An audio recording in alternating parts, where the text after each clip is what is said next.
Hey, Bismillahirrahmanirrahim. My name is Mamoon Tayyab. I teach O and A levels accounting. I am based in Karachi, Pakistan. This is my another video, and the chapter topic we will do in this video is income statement. Income statement of a sole trader. इसका format मैंने लिखा है, ये format मैं explain करूँगा इस video में. That's it.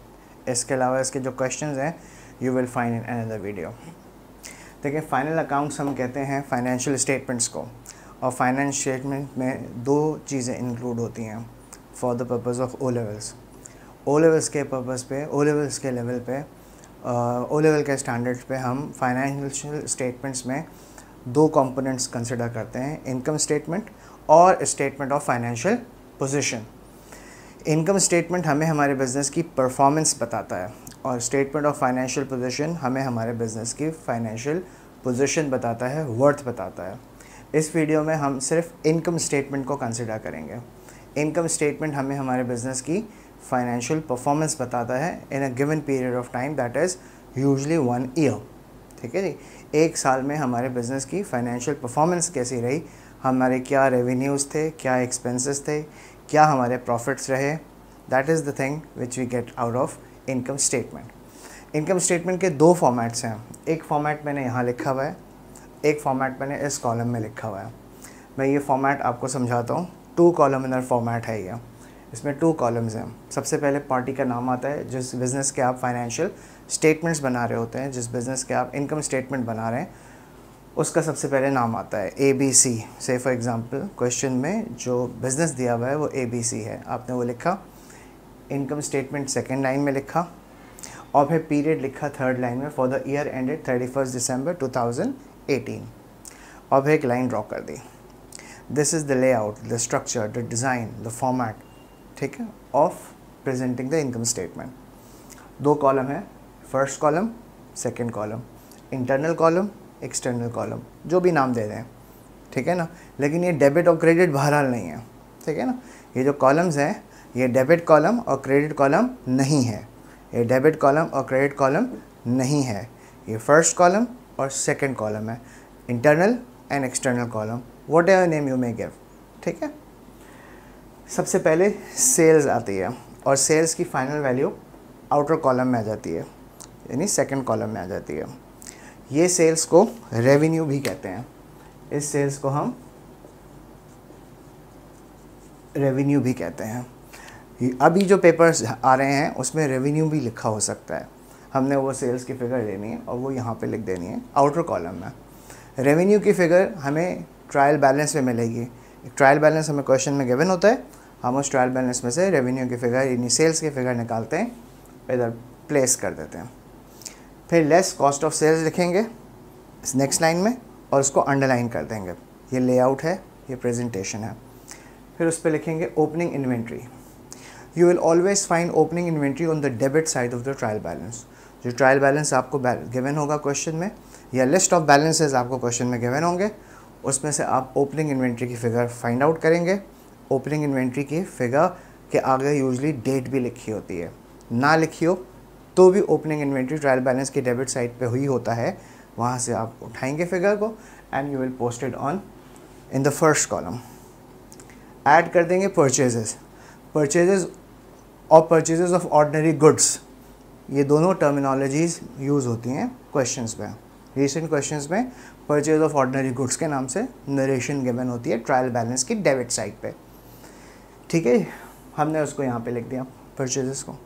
Less closing inventory. You will always find closing inventory in the additional information beneath the trial balance. Trial balance के नीचे एडिशनल इन्फॉर्मेशन में usually it is the first item of additional information, closing inventory. वो figure आपने उठाई. Opening inventory में purchases add की और closing inventory आपने लेस कर दी. ये ओपनिंग इन्वेंट्री है, इसमें परचेजेस ऐड की और क्लोजिंग इन्वेंट्री लेस कर दी. इसी की अलाइनमेंट में आपके पास ये कॉस्ट ऑफ सेल्स की फिगर आ गई. ये जो फिगर आई है ये figure actually cost of sales की है. ठीक है, सेल्स में से कॉस्ट ऑफ सेल्स डिडक्ट कर दिया, ग्रॉस प्रॉफिट आ गया. ग्रॉस प्रॉफिट ट्रेडिंग प्रॉफिट है. ट्रेडिंग प्रॉफिट का मतलब है कि जो ट्रेडिंग एक्टिविटी बिजनेस ने की है, सेल्स माइनस परचेजेस, ये वो sales minus cost of sales, ये वो प्रॉफिट है, ये नेट प्रॉफिट नहीं है. This is not the profit for the year that the business enjoys and the business can take out from the owner can take out from the business. ये वाला profit नहीं है, ये gross profit है. इसमें से फर्दर कुछ expenses minus होंगे, जो एक्सपेंसेस बिजनेस के इनडायरेक्ट नेचर के हैं, बिजनेस को इनकर करने हैं for smooth functioning of its operation. वो बहुत सारे हो सकते हैं. हर बिज़नेस के ऊपर डिपेंड करेगा उसके कौन कौन से एक्सपेंसेस हैं, उनकी नेचर क्या है. All expenses of business you will find on the debit side of the trial balance. Trial balance की डेबिट साइड पे आपको एक्सपेंसेस नज़र आएंगे. अब वो एक्सपेंसेस कैसे होंगे? उसमें सैलरीज़ है, रेंट है, heating lighting, insurance, repair, maintenance, बहुत सारे एक्सपेंसेस हो सकते हैं. यहाँ प्रेजेंटेशन पर्पज़ के लिए मैंने 4-5 कॉमन एक्सपेंसेस लिखे हैं जो कि रिकरिंग नेचर के हैं, ऑलमोस्ट हर बिज़नेस में होते हैं. जैसे सैलरीज एंड वेजेस हो गया, रेंट हो गया, हीटिंग लाइटिंग हो गया, यानी इलेक्ट्रिसिटी, टेलीफोन हो गया, इंश्योरेंस हो गया, रिपेयर मेंटेनेंस हो गया. ये सारे एक्सपेंसेस हमारे फर्स्ट कॉलम में जाएंगे और इन एक्सपेंसेस का सम टोटल उठेगा और सम टोटल उठ के आउटर कॉलम में जाएगा.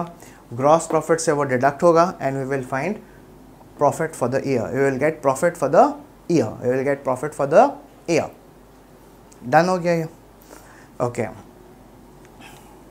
इसका जो फॉर्मेट है ना, वो आपको अटैचमेंट में भी मिल जाएगा. ओके, लेकिन आप ये कॉपी भी कर सकते हैं. मैं आपको 30 सेकेंड्स दे देता हूँ. आप इसको कॉपी करना चाहें तो कॉपी कर लें, फिर मैं दूसरे फॉर्मेट के एक्सप्लेनेशन पे आऊँगा.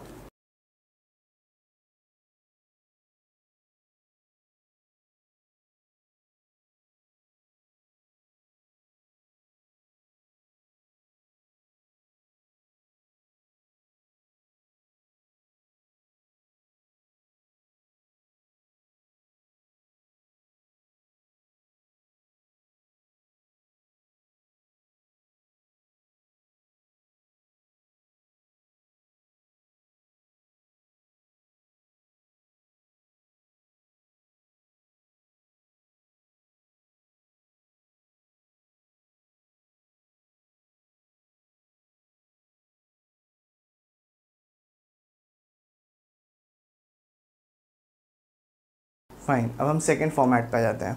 ये 3 कॉलमनर फॉर्मेट है of income and income statement. Party का नाम, जो भी पार्टी का नाम है बिजनेस में क्वेश्चन में गिवन होगा, ABC, F मगा वॉट एवर, आपने वो नाम लिखा, इनकम स्टेटमेंट लिखा और फिर लिखा for the year ended 31 December 2018. Sales first column में, सेकेंड कॉलम में आपने लिखा. क्यों? क्योंकि वो ट्रायल बैलेंस जो आपको गिवन है उसमें रिटर्न इनवर्ड्स भी गिवन है. ट्रायल बैलेंस में अगर रिटर्न इनवर्ड्स और रिटर्न आउटवर्ड्स, कैरेज इनवर्ड और कैरेज आउटवर्ड गिवन है तो we may use this 3 column income statement. We may use. Practice आपकी आगे जाके 2 कॉलम में होनी चाहिए, 3 कॉलम में नहीं हो तो बेहतर है. अगर प्रैक्टिस में 3 कॉलम हो गया तो आप वो भी चला सकते हैं, कोई इशू नहीं है. ठीक है ना? मेरी यूजुअली प्रैक्टिस 2 कॉलम की है. मैं सारे इंग्रेडिएंट्स उसी में कवर कर देता हूँ, लेकिन इसके क्वेश्चंस चूँकि हमने करने हैं और इसके हैंडआउट्स हैं हमारे पास, वो क्वेश्चंस हम करेंगे, तो इसलिए आपको ये प्रेजेंटेशन और इस लेआउट का, इस स्ट्रक्चर का भी पता होना चाहिए. हमने रिटर्न इनवर्ड्स सेल्स में से लेस कर दिया. क्वेश्चन में हमें गिवन थी. रिटर्न इनवर्ड्स हमें ट्रायल बैलेंस की डेबिट साइड पे गिवन होगी, क्योंकि सेल्स हमें ट्रायल बैलेंस की हमेशा क्रेडिट साइड पे गिवन होती है. तो रिटर्न इनवर्ड्स एक कॉन्ट्रा सेल अकाउंट है, तो return inwards will be on the debit side. हमने सेल्स में से रिटर्न इनवर्ड्स माइनस किया, we got the final value. Less कर दिया हमने cost of sales. Cost of sales में हमारे पास आ गया ओपनिंग इन्वेंट्री, वो हमने यहाँ लिख दिया. ऐड कर दी इसमें हमने परचेजेस के साथ क्वेश्चन में ट्रायल बैलेंस में कैरेज इनवर्ड की नरेशन गिवन होगी. कैरेज इनवर्ड परचेजेस होगी ट्रायल बैलेंस में, और अगर उसी ट्रायल बैलेंस में कैरेज इनवर्ड हो तो कैरेज इनवर्ड परचेजेस में ऐड हो जाता है. अब कैरेज इनवर्ड होता क्या है? कैरेज इनवर्ड वो एक्सपेंसेस हैं, वो ट्रांसपोर्टेशन एक्सपेंसेस हैं जो हम इनका करते हैं जब हम गुड्स अपनी प्लेस पे लाते हैं सप्लायर की प्लेस से. मैंने अगर किसी से सामान ख़रीदा है अपनी दुकान के लिए, अपनी आउटलेट के लिए, तो मैंने अगर मैन्युफैक्चरर की फैक्ट्री से सामान अपनी जगह मंगवाने के लिए किराया पे किया है, ट्रांसपोर्टेशन चार्जेस पे किए हैं, शेज़ोर के या what ever transportation mode I have use, उसमें जो पैसे लगे हैं वो कैरेज इनवर्ड है. और कैरेज इनवर्ड मेरी डायरेक्ट कॉस्ट है और डायरेक्ट कॉस्ट मेरी परचेज में ऐड हो जाएगी, परचेज में मैं उसको ऐड कर दूंगा, ठीक है जी। और रिटर्न आउटवर्ड्स क्या होते हैं, purchases return, return outwards purchase return है। तो मैं अपनी परचेज में कैरेज इनवर्ड ऐड करूंगा, परचेज रिटर्न यानी रिटर्न आउटवर्ड्स एस करूंगा और सेकंड कॉलम में नेट परचेजेस की वैल्यू लेके आऊँगा। ये नेट परचेजेस है मेरी, ठीक है जी। इस ओपनिंग स्टॉक में नेट परचेज ऐड होंगी और क्लोजिंग इन्वेंट्री जो ट्रायल बैलेंस की एडिशनल इन्फॉर्मेशन में मुझे गिवन होगी, I am going to deduct it to get my cost of sales. Sales में से कॉस्ट ऑफ सेल्स माइनस होगा तो ग्रॉस प्रॉफिट आएगा। अब इस ग्रॉस प्रॉफिट में फिर मैं एक्सपेंसेस लेस करूँगा, salaries, heating, lighting, rent, rate, insurance, carriage outward. Carriage outward वो ट्रांसपोर्टेशन चार्जेस हैं जो मैंने इनकर किए हैं जब मैंने किसी को गुड्स सेल आउट किए होंगे।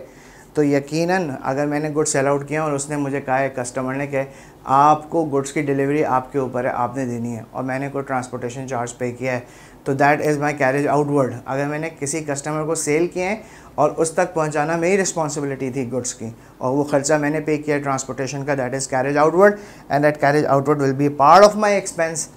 फिर मैं बैड डेट्स एक एक्सपेंस होता है, और अगर आपके कस्टमर आपको पैसे ना दें तो वो आपका बैड डेट होता है। ये आगे बैड एंड डाउटफुल डेट्स के चैप्टर में आएगा।